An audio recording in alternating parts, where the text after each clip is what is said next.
Hello kids, join to kids TV. అనగనగా ఒక పల్లెలో ఒక ఆవు ఉండేది. అది ఒకరోజు మేత కోసమని అడవికి వచ్చింది. ఆ ఆవుకి అడవిలో బక్కచిక్కిన నాగుపాము ఒకటి కనిపించింది. ఆ నాగుపాము ఎంతో ఓపిక తెచ్చుకొని ఆవుతో ఇలా అంది: "ఓ గోమాత, ఎలా ఉన్నారు?" అని పలకరించింది. అప్పుడు ఆ ఆవు, "పరవాలేదు నాగరాజా, మీరేంటి ఇంత నీరసంగా ఉన్నారు?" అని ప్రేమగా అడిగింది. అప్పుడు ఆ పాము, "సరైన ఆహారం దొరకక ఇలా తయారయ్యాను" అని బాధపడింది.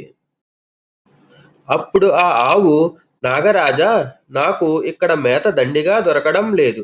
ఆ కనపడే ఏరు దాటి వెళ్ళాలనుకుంటున్నా. అక్కడ బోలెడన్ని కప్పలు ఒడ్డునే ఉంటాయి. నా వీపు మీద కూర్చుంటే నేను తీసుకొని వెళతా. వచ్చేటప్పుడు మళ్ళీ ఇక్కడే దించుతా. సరేనా?" అంది. ఆ నాగుపాము సరేనని ఆవు వీపు మీద ఎక్కి కూర్చుంది. రెండూ ఏరు దాటి యువతల వైపుకి వచ్చాయి. కుప్పలు తెప్పలుగా ఉన్న కప్పలను చూసి సర్పానికి నోరూరింది. అప్పటికప్పుడే ఓ రెండింటిని మింగేసింది. ఇలా ఓ 10 రోజులు గడిచేసరికి పాము బాగా బలం పుంజుకుంది. గర్వమూ పెరిగింది. ఎప్పుడన్నా ఆవు రావడం కాస్త ఆలస్యమైతే చాలు, ఇప్పటిదాకా ఎక్కడ తిరుగుతున్నావు అని మండిపడుతోంది.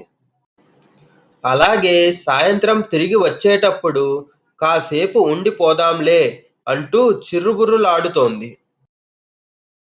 ఏమాత్రం ఎదురు చెప్పినా కాటు వేయడానికి కూడా అది వెనకాడదని ఆవుకి అర్థమైంది.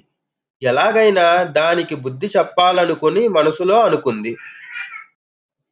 ఓ రోజు ఆవు పొద్దున్నే వచ్చి, "నాగరాజా, ఎన్నాళ్ళీ కప్పలతో పొట్ట నింపుకుంటావు? మా ఊళ్ళో గురవయ్య కోడి 10 గుడ్లు పెట్టింది. నిన్ను వాళ్ళింటికి తీసుకెళ్తా. అతడికి ఎలాగూ కళ్ళు కనిపించవు, కాబట్టి నువ్వు హాయిగా వాటిని తినవచ్చు" అంది.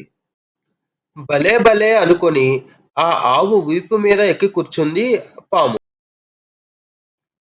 అవి రెండూ కలిసి గురవయ్య ఇంటికి బయలుదేరాయి.